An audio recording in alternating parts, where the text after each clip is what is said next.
നമസ്കാരം, എല്ലാവർക്കും പുതിയൊരു വീഡിയോയിലേക്ക് സ്വാഗതം. ഇന്നേ നമ്മൾ കുറച്ച് രൂക്ഷമായ ഭാഷയിൽ സംസാരിക്കേണ്ട ഒരു പ്രശ്നമാണ്.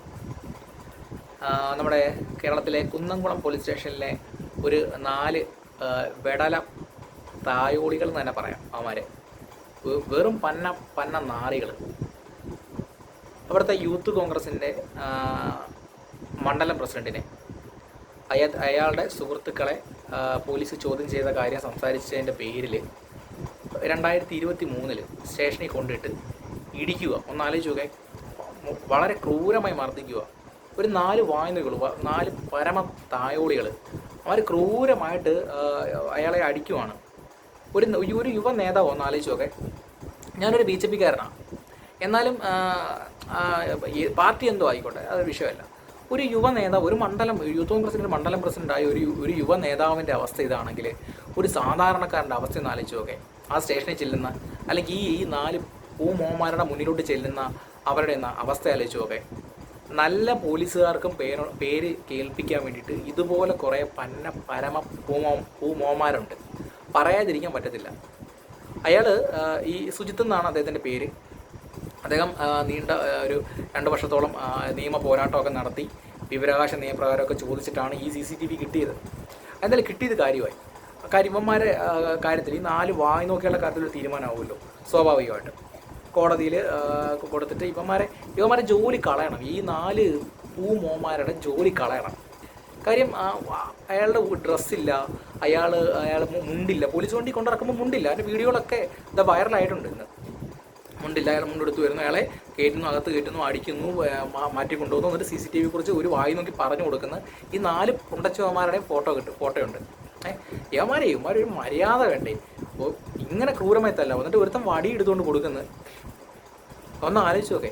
അയാൾ ഈ ഇത്രയും കിട്ടി, ഒരു പക്ഷേ പല അറ്റാക്കൊക്കെ വന്ന് തട്ടിപ്പോയിരുന്നെങ്കിൽ ഉള്ള അവസ്ഥ ആലോചിച്ച് നോക്കെ എന്ന്. അയാളെ ഒന്ന് ഇവന്മാരുടെ അടുത്ത് കെട്ടി തൂക്കും, അല്ലെങ്കിൽ ഉടനെ കൊണ്ട് കളയും. ഇവന്മാർ പരിപാടി ഇതാണ്.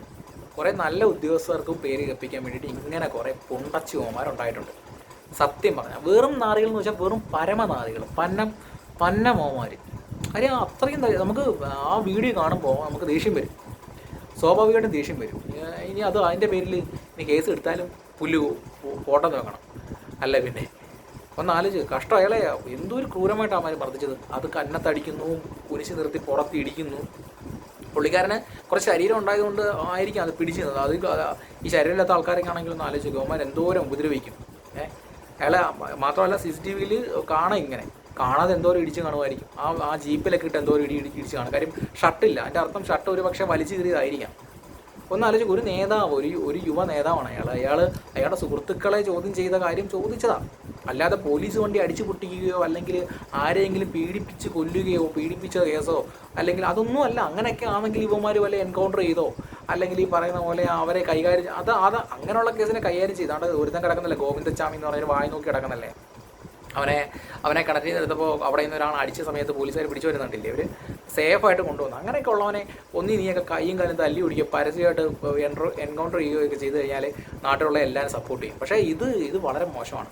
വളരെ മോശമെന്ന് വെച്ചാൽ വെറും ചെറ്റത്തര കാണിച്ച് ഇവന്മാരുടെ ജോലി കളയണം. ഇവന്മാരെ റോഡിൽ നാട്ടുകാരും ചോദ്യം ചെയ്യണം, ഈ വായി നോക്കികളെ. അതാ വേണ്ടത്. ഇതുപോലെ കുറേ എണ്ണമുണ്ട്. ഇതുപോലെ കുറേ ആൾക്കാർ ഈ കാക്കിയുടെ പേരിൽ ഇപ്പോൾ ഈ ഇരിക്കുന്ന, സത്യം പറയുന്ന ആലോചിക്കേണ്ടത് ഈ പദവിയെ അല്ലെങ്കിൽ ഈ പോലീസ് എന്നൊരു ബഹുമാനം നമ്മൾ കൊടുക്കുന്നത് ആ യൂണിഫോമിനെയാണ്. ഈ യൂണിഫോം മാറ്റി കഴിഞ്ഞ് യുവന്മാരൊന്നും ഒന്നുമല്ല. ഇവന്മാർ വെറും മൈരന്മാർ തന്നെ. അത് ഇങ്ങനെയുള്ളവന്മാരാണ് നമ്മൾ പറയുന്നത്. യൂണിഫോം മാറ്റി യുവന്മാരൊന്നുമല്ല. എന്തായാലും ചെയ്തത് വളരെ ക്രൂരമായി പോയി. എന്തായാലും കോൺഗ്രസ്സുകാരിത് വിടുമെന്ന് തോന്നുന്നില്ല. വിടരുത്, കോൺഗ്രസ്സുകാരെന്നല്ല ആരായാലും വിടരുത്.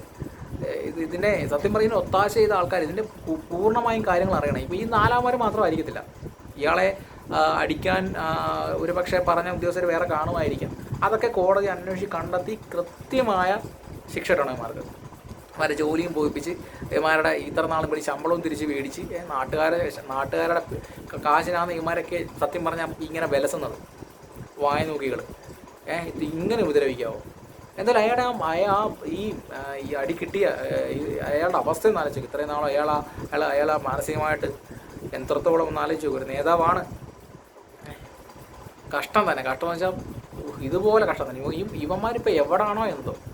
എന്തായാലും ഇതിനൊരു തീരുമാനമാകും യുവമാർക്കൊരു തീരുമാനമാകും. പക്ഷേ ഇത് ഇവിടെ കൊണ്ടൊന്നും അവസാനിക്കത്തില്ല കേട്ടോ. ഇതിങ്ങനെ തുടർന്നുകൊണ്ടിരിക്കും. ഇതിങ്ങനെ തുടർന്ന് ഇങ്ങനെ പലരെയും ദ്രോഹിക്കുകയും നമുക്കൊക്കെ അനുഭവമുണ്ട്. നമുക്കൊക്കെ പോലീസ് സ്റ്റേഷനിൽ ചെല്ലുമ്പോൾ കാര്യങ്ങളൊന്നും അറിയാതെ കാര്യങ്ങളെക്കുറിച്ച് വലിയ ധാരണയില്ലാതെ ഒരു പക്ഷേ ആരുടെയെങ്കിലും കയ്യിൽ നിന്ന് കാശൊക്കെ മേടിച്ചിട്ട് ഓപ്പോസിറ്റ് കക്ഷികളിൽ നിന്ന് കാശ് മേടിച്ചിട്ടോ രാഷ്ട്രീയ പ്രേരിതമായിട്ടോ ഒക്കെ ഞങ്ങളെയൊക്കെ എന്നെയൊക്കെ ചീത്ത വിളിച്ച ചരിത്രമുണ്ട്. ആദ്യകാലങ്ങളിലൊക്കെ ചീത്ത വിളിക്കുകയൊക്കെ ഉണ്ട്. പിന്നെ നമ്മളെ ചോദ്യം ചെയ്യുകയും സംസാരിക്കുകയൊക്കെ ചെയ്തപ്പോൾ നമുക്ക് രാഷ്ട്രീയ പിൻബലവും കാര്യങ്ങളൊക്കെ ഉള്ളപ്പോൾ അതൊക്കെ കുറഞ്ഞിട്ടുണ്ട്. വേണം, പോലീസുകാർ വേണം. നമുക്ക് പോലീസ് ഇല്ലാതെ പറ്റത്തില്ല. പോലീസ് വേണം. നാടിൻ്റെ പല കാര്യങ്ങളും സുരക്ഷയ്ക്കുമൊക്കെ പോലീസ് ആവശ്യമാണ്. എന്ന് വെച്ച് അങ്ങ് തലേ കയറി നിരങ്ങുമ്പോൾ ഇത്രയും ക്രൂരമായി മർദ്ദിക്കുക എന്നൊക്കെ വെച്ചാൽ അതൊക്കെ ഞാൻ കൈവച്ചാൽ മതി. ഒരു 10 പേരെ ഇറങ്ങിത്തിരിക്കുക, അല്ലെങ്കിൽ ഈ ഇവന്മാരെ പേഴ്സണലി കാണാനങ്ങ് തീരുമാനിക്കും. ഇപ്പോൾ ഇയാൾ തന്നെ ഈ യൂത്ത് കോൺഗ്രസ് നേതാവ് തന്നെ അയാൾ തീരുമാനിക്കുക, എന്നെ എന്തായാലും ഇത്രയും ക്രൂരമായി മർദ്ദിച്ച് ഞാനങ്ങ് ഇതിന് ഇവന്മാർ പിന്നെ ഏതെങ്കിലും ഒരുത്തിനെങ്കിലും തപ്പി അങ്ങ് ഇറങ്ങാൻ തീരുമാനിച്ച് ഇവന്മാരെന്തോ ചെയ്യും? ഒന്നാലോചിക്കും. ഇവന്മാരെന്തോ ചെയ്യാനാ? ഇവന്മാരും മനുഷ്യർ തന്നെ, വേറെ ഇരുമ്പ് കൊണ്ടുണ്ടാക്കിയ സാധനമൊന്നുമില്ലല്ലേ തായോളികൾ. ഞാൻ കുട്ടികൾ ആരെങ്കിലും ഉണ്ടെങ്കിൽ വീഡിയോ കേൾക്കരുത് കേട്ടോ. വീഡിയോ കാണുകയും കേൾക്കുകയും ചെയ്യരുത്. വേറെ ഒന്നുമല്ല, ഗതി കെട്ട് അത്രയും കണ്ടപ്പോൾ പറയാതിരിക്കാൻ തോന്നിയില്ല, അതുകൊണ്ടങ്ങ് വിളിച്ചു പോയതാണ്. ഓക്കെ, എന്തായാലും പ്രതികരിക്കണമെന്ന് തോന്നി, പ്രതികരിച്ചതാണ്. ഇനി അതിൻ്റെ പേര് കേസ് എടുക്കുകയോ ഒപ്പം എന്തെങ്കിലും ആവട്ടെ, ജാമ്യം എടുക്കും നമ്മൾ. ഓക്കെ, വീഡിയോ ഇഷ്ടപ്പെട്ടാൽ ലൈക്ക് ചെയ്യാനും ഷെയർ ചെയ്യാനും മറക്കരുത്. ഇതിൻ്റെ ഇടയ്ക്ക് ഞാൻ പറയുന്നത്, നമ്മൾ ഇങ്ങനെയുള്ള കാര്യങ്ങൾ കാണുമ്പോൾ പ്രതികരിക്കണം കേട്ടോ. നമ്മളെപ്പോലുള്ളവർ പ്രതികരിച്ചില്ല. ഇന്നിപ്പോൾ ഞാൻ ഫേസ്ബുക്കിൽ ഇതിനെക്കുറിച്ചിട്ട് ഒരു വായി നോക്കി വന്ന് ന്യായീകരിക്കുന്നുണ്ടായിരുന്നു. പോലീസ് അടിക്കണം, തെറ്റ് ചെയ്തിട്ടായിരിക്കും. അവനെ സത്യം പറഞ്ഞാൽ അവനെ കമൻറ്റുകൾ ചെയ്ത് വന്നപ്പോൾ എനിക്ക് മനസ്സിലായി അവൻ ഇതിനെക്കുറിച്ച് വലിയ ധാരണയൊന്നുമില്ല. ഒരു വായി നോക്കി നമ്മൾ ആലോചിക്കേണ്ടത്, ഇന്ന് ഇയാൾക്കാണെങ്കിൽ നാളെ നമുക്ക് നമ്മുടെ കൂട്ടത്തിലുള്ള ഒരാൾക്കും ഇത് പറ്റാം, അല്ലെങ്കിൽ നമുക്ക് പറ്റാം. അതുകൊണ്ട് പ്രതികരിക്കണം. മലയാളികൾ പ്രതികരിക്കാൻ കുറച്ച് മുന്നോട്ട് നിൽക്കുന്ന ആൾക്കാരെന്നറിയാം. ആവശ്യമുള്ള കാര്യങ്ങൾ, ഇതുപോലുള്ള ആവശ്യ കാര്യങ്ങൾക്ക് നമ്മൾ പ്രതികരിക്കുക തന്നെ വേണം. ഓക്കെ, ജയ് ഹിന്ദ്.